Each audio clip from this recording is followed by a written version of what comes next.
Dear students, आज मैं measures of central tendency chapter का टॉपिक है स्टैटिस्टिक्स में मेजर्स ऑफ सेंट्रल टेंडेंसी, जिसमें हमने मीडियन पढ़ा था। मीडियन से रिलेटेड कुछ फार्मूले आज मजीद हमने पढ़ने हैं। मीडियन के बारे में बताया था लास्ट लेक्चर में मैंने कि मीडियन वो वैल्यू है जो डाटे के दो पार्ट्स यानी डाटे को दो इक्वल पार्ट्स में जब डिवाइड करना है तो सिंगल वैल्यू यानी मीडियन कैलकुलेट करते हैं, जो डाटे के सेंटर में होती है और आधा हिस्सा उस वैल्यू से पहले हो जाता है और आधा हिस्सा उसके बाद हो जाता है। इक्वल पार्ट्स होते हैं। इसी तरह अगर हमें पार्टीशन ज्यादा करनी पड़ जाए, डाटे के दो से ज्यादा हिस्सों में डिवाइड करना पड़ जाए, आप चार हिस्सों में करना चाहते हैं डाटे को, पांच में, छह, आठ, जो भी है वैल्यू, अगर उसमें डिवाइड करना चाहते हैं तो उसके भी फार्मूले हैं। वैसे तो मतलब मुख्तलिफ पार्ट्स के ज्यादा हर पार्ट्स में डिवाइड कर सकते हैं, लेकिन जो हमारे सिलेबस से रिलेटेड है वो है तीन इसमें मजीद फार्मूले। एक का नाम है क्वार्टाइल्स, एक का डिसाइल्स और एक का है परसेंटाइल्स। यानी पार्टीशन करनी है डाटे की। अगर क्वार्टाइल्स है, नाम से जाहिर है, क्वार्टरली यानी फोर्थ पार्ट, चौथा हिस्सा। अगर डाटे को चार हिस्सों में डिवाइड करना है तो हमें क्वार्टाइल्स के फार्मूले यूज करने पड़ेंगे। इसी तरह डिसाइल्स है दसवां हिस्सा और परसेंटाइल्स है सवां हिस्सा। ये वन बाय वन हम पढ़ेंगे। तकरीबन दोनों का मेथड सबका एक जैसा ही है, लेकिन इसमें थोड़ी सी फार्मूले के हिसाब से जिस तरह हमने डाटे को जितने पार्ट्स में डिवाइड करना है हम डिवाइड उसी पे करेंगे, और बाद साथ उसका कोफिशिएंट जो है वो चेंज होता रहेगा। अब सबसे पहले थोड़ा सा क्वार्टाइल्स की डेफिनेशन में बताता हूँ कि क्वार्टाइल्स क्या है। बिल्कुल आसान सा है। अगर आपको मीडियन का मेथड समझ आ गया है जो लास्ट लेक्चर में मैंने बताया था, तो ये क्वार्टाइल्स, डिसाइल्स और परसेंटाइल्स के फार्मूले भी सेम उसी पैटर्न पे हम सॉल्व करेंगे। अब सबसे पहले इसकी डेफिनेशन को थोड़ा सा पढ़ते हैं कि देयर आर थ्री क्वार्टाइल्स। हमारे पास तीन क्वार्टाइल्स होते हैं, Q1, Q2, Q3। इनका नाम है, इसको रिप्रेजेंट करेंगे Q1 से, Q2 से और Q3 से। which divides an arrayed set of data into four equal parts। जो तरतीब दिया हुआ डाटा, यानी वही मीडियन वाली कंडीशन कि आपने उसको अरेंज करना है असेंडिंग ऑर्डर या फिर डिसेंडिंग ऑर्डर। असेंडिंग ऑर्डर मैंने बताया था कि छोटी रकम से बड़ी रकम की तरफ, और डिसेंडिंग बड़ी रकम से छोटी रकम की तरफ आने। तो दोनों में से किसी भी तरीके से आप अरेंज करें, उसके बाद फार्मूला यूज करें तो डाटा आपका इक्वल पार्ट्स में डिवाइड हो जाएगा। अब इनके नाम क्या है? Q1 को आमतौर पर हम फर्स्ट क्वार्टाइल्स या फिर लोअर क्वार्टाइल भी कहते हैं। इसी तरह Q2 जो है ये इक्वल होता है मीडियन के, ये सेकंड क्वार्टाइल है, इसको जब हम सॉल्व करते हैं तो ये मीडियन के इक्वल आ जाता है। इसी तरह Q3 जो है ये थर्ड या फिर अपर क्वार्टाइल्स इसको कहते हैं। अब क्वार्टाइल्स चार चार हिस्सों में डिवाइड कैसे करते हैं उसके लिए देखिए, ये डायग्राम लाइन से एक लगी है कि अगर हमारे पास डाटा है पूरा एक लाइन पर, आपने चार हिस्सों में डिवाइड करना है, तो इसका मतलब है इक्वल होने चाहिए। फर्स्ट क्वार्टाइल जब निकालेंगे तो वो 25% एरिया को कवर कर लेगा फर्स्ट। इसी तरह सेकंड क्वार्टाइल निकालेंगे तो 50% हो जाएगा टोटल, और ये दो पार्ट्स हो गए। थर्ड पार्ट ये हो जाएगा जो 75% एरिया कवर करेगा, और उसके बाद फोर्थ पार्ट ऑटोमेटिकली बच जाएगा जिससे आगे 25% एरिया होगा। तो चार हिस्से हैं, तीन क्वार्टाइल निकले हैं। डिसाइल्स 10 हिस्सों में डिवाइड करेगा तो 9 डिसाइल निकलेंगे। इसी तरह परसेंटाइल्स डाटे के 100 हिस्सों में डिवाइड करना है तो 99 परसेंटाइल्स निकल सकते हैं। अब इनके फार्मूले देखते हैं। सबसे पहले क्वार्टाइल्स का फॉर अनग्रुप डाटा के लिए फार्मूला, और फिर इसकी एग्जांपल्स, इकट्ठी दिनों की एग्जांपल आपको समझा दूंगा। पहले इनके फार्मूले देख लें कि अगर आपने Q1 कैलकुलेट करना है, Q1 कैलकुलेट करने का तरीका मीडियन के अनग्रुप डाटा के मेथड की तरह ही फार्मूला है। यहाँ पे क्या डिफरेंस है कि जो n+1 बाय वहां पे हम 2 पे डिवाइड करते थे, तो यहाँ हमने 4 पे डिवाइड करना है। यानी Q1 is equal to n+1 by fourth value. यानी आपने डाटे को अगर 4 हिस्सों में डिवाइड करना है तो आपने n का मतलब नंबर ऑफ ऑब्जर्वेशन, उसमें एक ऐड करेंगे और उसे 4 पे डिवाइड कर देंगे। इसी तरह Q2 अगर कैलकुलेट कर रहे हैं तो 2 इंटू ये है 2 multiply by n+1 by fourth. ये बाद में इसको हमने कैंसिल किया है, 2 को 2 से 4 से कैंसिल किया तो यहाँ पे बच गया 2। ये बन गया n+1 बाय 2th वैल्यू, और ये हमारा फार्मूला मीडियन के बराबर है जो हम पहले कैलकुलेट कर चुके हैं। इसी तरह अगर Q3 कैलकुलेट करना है तो वो होगा 3 into n+1 by fourth value. इसे हम थर्ड क्वार्टाइल्स भी कहते हैं या फिर अपर क्वार्टाइल्स। अब हम इसके ग्रुप डाटा के फार्मूले देखते हैं। ग्रुप डाटा के लिए देखें, Q1 का फार्मूला बनेगा L plus H over F N by 4 minus सी।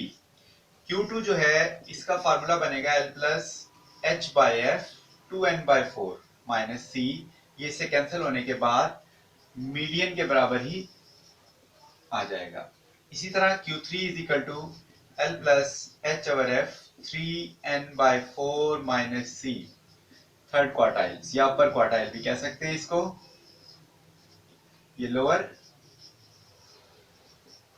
अब कैलकुलेशन में देखें सब में एल, एफ और सी यूज हो रहा है, ये पॉइंट आपने याद रखना है। सबसे पहले तो फार्मूला याद करेंगे, फिर उसके बाद आपने देखना है कि एल किसको रिप्रेजेंट करता है। हर फार्मूले में एल की वैल्यू डिफरेंट होगी, क्योंकि लोअर क्लास बाउंड्री एल तो है, वैसे लोअर क्लास बाउंड्री ये मीडियन में मैंने इसको डिटेल से समझाया हुआ है सवाल इसका कि मीडियन में जो एल यूज होता है वो किस तरह फाइंड करते हैं। इसी तरह इसमें भी जो एल इस्तेमाल होगा वो है lower class boundary of the Q1 group. एक हम Q1 ग्रुप ढूंढेंगे।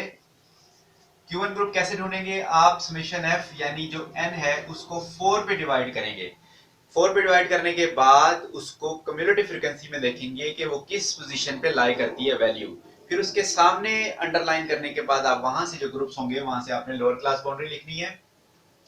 इसी तरह H है साइज ऑफ दी क्लासेस, ये जो क्लासेस हैं उनका साइज क्या है, इंटरवल उसके दरमियान कितना गैप है।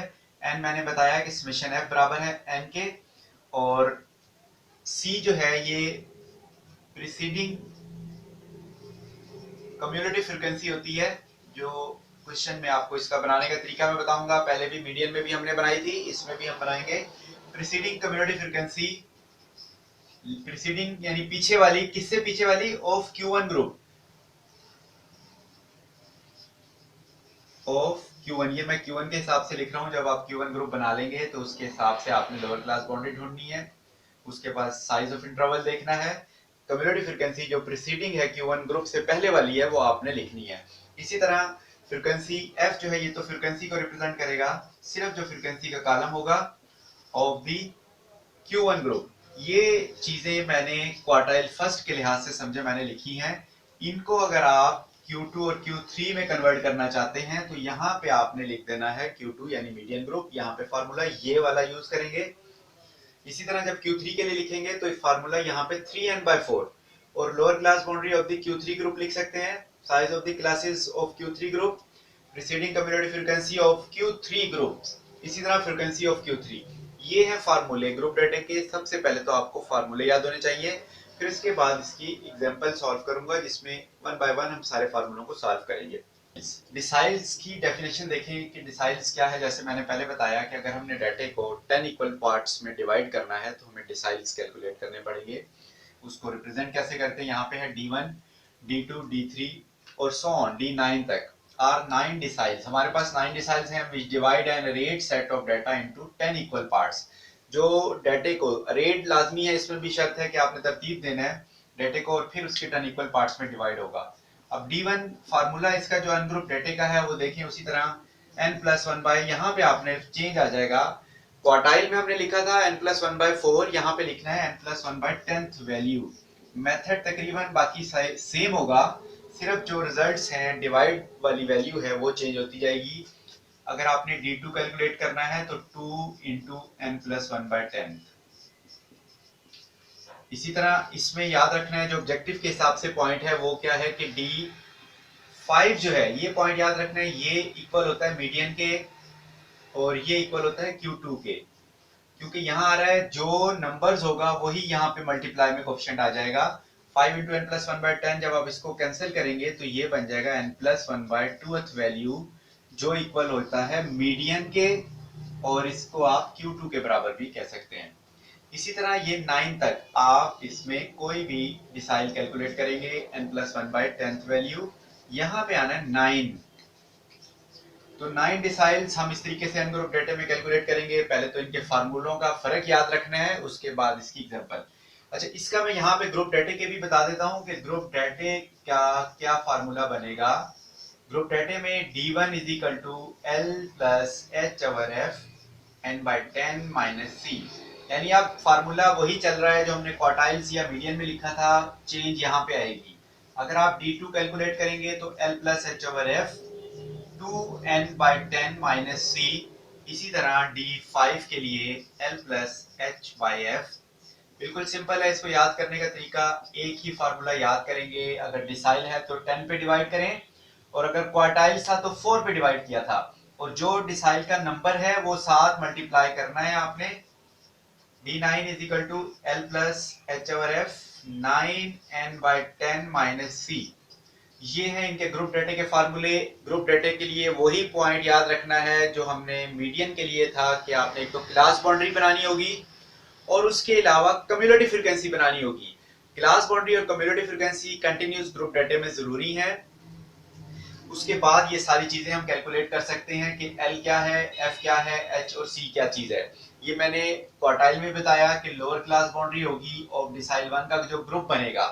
इसी तरह H class interval, F frequency of the D1 group, यानी डिसाइल 1 में सबसे पहले आपने n/10 का आंसर निकालना है, उसको कम्युलेटिव फ्रीक्वेंसी में सर्च करके देखना है कि उससे बड़ी बड़ी पहली कम्युलेटिव फ्रीक्वेंसी कौन सी है और उसके सामने अंडरलाइन करके वहां से ही लोअर क्लास बाउंड्री और फ्रीक्वेंसी और उससे पीछे वाली जो है कम्युलेटिव फ्रीक्वेंसी में से सी कैलकुलेट करना है।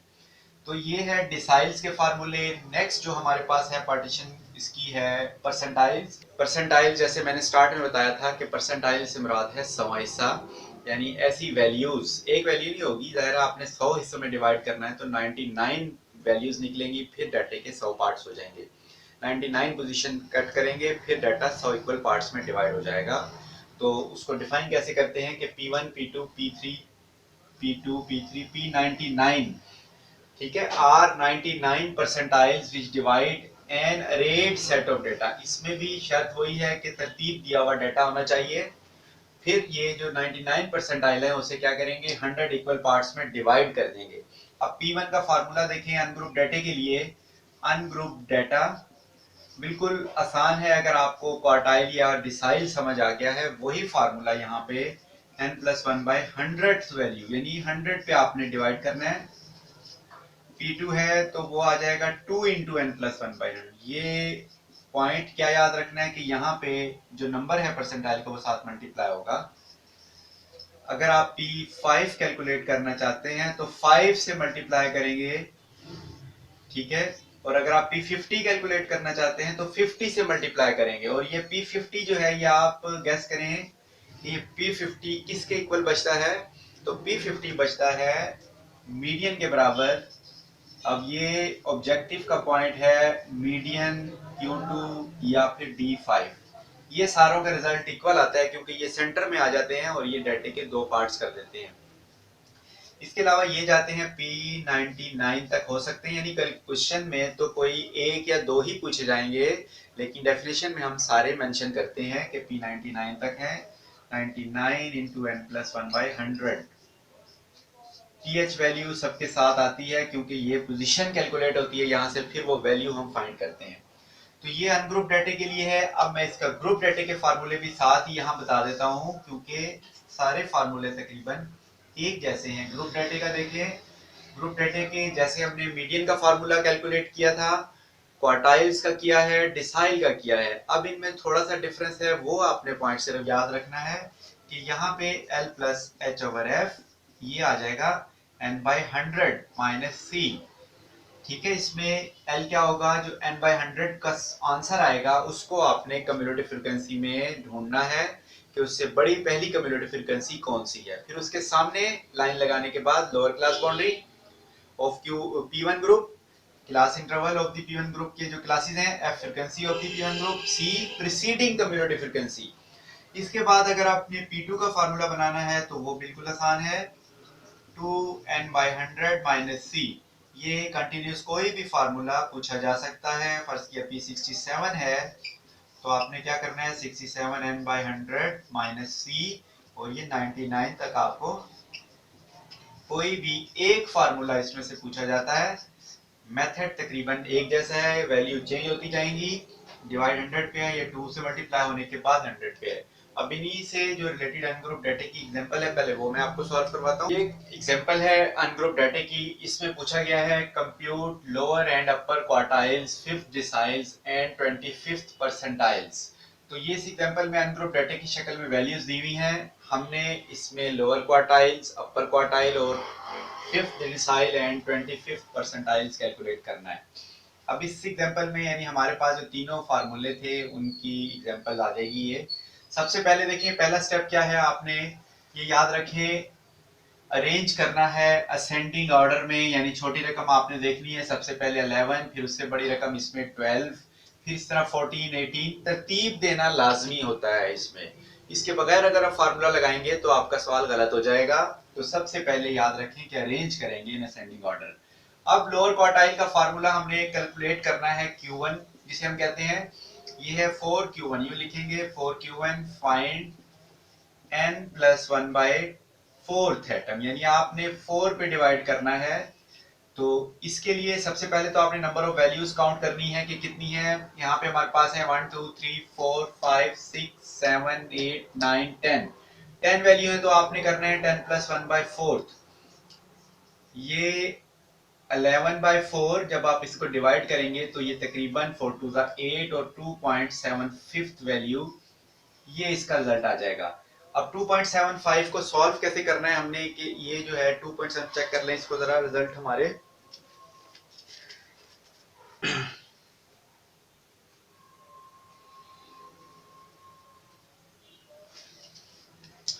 जी 2.75 का मतलब है कि आपने लिखना है, सबसे पहले आप ये पॉइंट याद रखें, ये पॉइंट में आ गया कि हमने ले ली थी 2.75 वैल्यू, यानी सेकंड और थर्ड के दरमियान में 75 पोजीशन पर जो वैल्यू बनती है वो कैलकुलेट करनी है। उसका तरीका क्या है कि सबसे पहले आपने पॉइंट से पहले वाले डिजिट लेना है, यहाँ पे लिखनी है सेकंड वैल्यू, और फिर उसके बाद प्लस 0.75, और नेक्स्ट सेकंड से नेक्स्ट जो है थर्ड है वो यहाँ पे लिखेंगे third value minus second value. ये एक स्टेप इसमें करना होगा। एक्चुअल में तरतीब देने के बाद हमारे पास यहाँ बन रही है सेकंड वैल्यू 12, वो हम लिखेंगे, और उसके बाद 14 माइनस 12, यानी ये फार्मूले में हमने second value plus 0.75, third value minus second value, इसे अब सॉल्व करना है। यहाँ पे हमारे पास सबसे पहले ब्रैकेट का अमल करना है आपने, ये पॉइंट याद रखें। 14 माइनस 12 2 आ जाएगा, 2 को 0.75 से मल्टीप्लाई करेंगे, 12 प्लस 1.5 तो ये 13.5, ये हमारे पास आ गया Q1। अब हम कैलकुलेट करेंगे Q3 थर्ड क्वार्टाइल फिर डिसाइल। इसका तरीका देखें, Q3 के लिए हमने क्या करना है, दोबारा देखें 4Q3 find 3 into n plus 1 bye fourth value, यानी हमने क्या करना है 3 से मल्टीप्लाई करना है। n कितना है, नंबर ऑफ वैल्यूज हमारे पास 10 थी, प्लस 1 बाय फोर्थ, ये बन रहा है 11 बाय फोर्थ। इसको हम मल्टीप्लाई करेंगे 3 से, 11 33 बाय 4 का 8.25 वैल्यू, इसको मल्टीप्लाई करके 3 से 11 को और 4 पे डिवाइड किया तो 8.25 आया। अब इसको सॉल्व उसी तरीके से, सबसे पहले 8th value plus 0.25 into 9th value minus 8th value. ये स्टेप आपने याद रखना है अनग्रुप डेटा में, कि जो पॉइंट से पहले डिजिट है वो यहाँ पे भी आएगा, और लास्ट में भी जो माइनस हो रहा है वही आएगा, और यहाँ पे उस जिससे नेक्स्ट वैल्यू आएगी। अब 8th वैल्यू जो अरेंज डेटा है इसमें से लेना है आपने, इसको मेंशन कर दें, यार ये अरेंज नहीं था, यहाँ से हमने 8th वैल्यू नहीं ढूंढनी। इसमें देखना है कि 8th पोजीशन पे क्या आ रहा है, 1 2 3 4 5 6 7 8, 8th पोजीशन पे 32 प्लस 0.25, और 9th वैल्यू हमारी आ रही है 35 माइनस 32। अब आप इसको सॉल्व कर सकते हैं कि इसको माइनस करें, इससे मल्टीप्लाई करें, और फिर ये Q3 का रिजल्ट कैलकुलेट कर लें। इसी तरह मैं इसमें बताता हूं आपको फिफ्थ डिसाइल, नेक्स्ट पॉइंट है फिफ्थ डिसाइल। फिफ्थ डिसाइल कैसे कैलकुलेट करना है उसका भी यही तरीका है।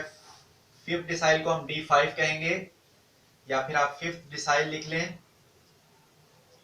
D5 is equal to 5 into n plus 1 by 10th value, ये हमने कैलकुलेट करनी है। 5 जो है फार्मूले का, n हमारे पास 10 है, प्लस 1 by 10, 11 मल्टीप्लाई बाय 5, ये बन जाएगा 55 by 10th वैल्यू, यानी 5.5 वैल्यू।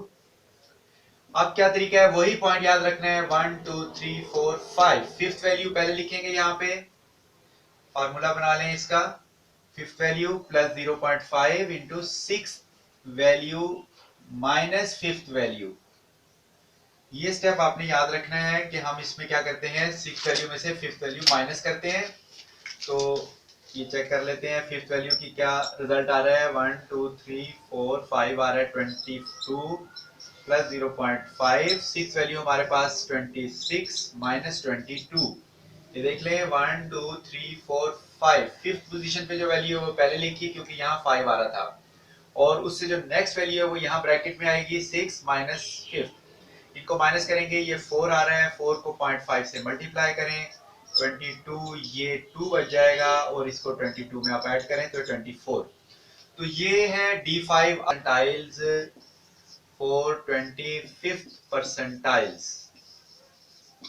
25th परसेंटाइल्स के लिए आपने करना है P25, आप यूं लिखेंगे for P25 find 25 into n plus 1/100th value. यानी आपने क्या करना है, 25 से किसको मल्टीप्लाई करना है, n हमारे पास 10 प्लस 1/100, इसको 11 को 25 से मल्टीप्लाई करेंगे और 100 पे डिवाइड करेंगे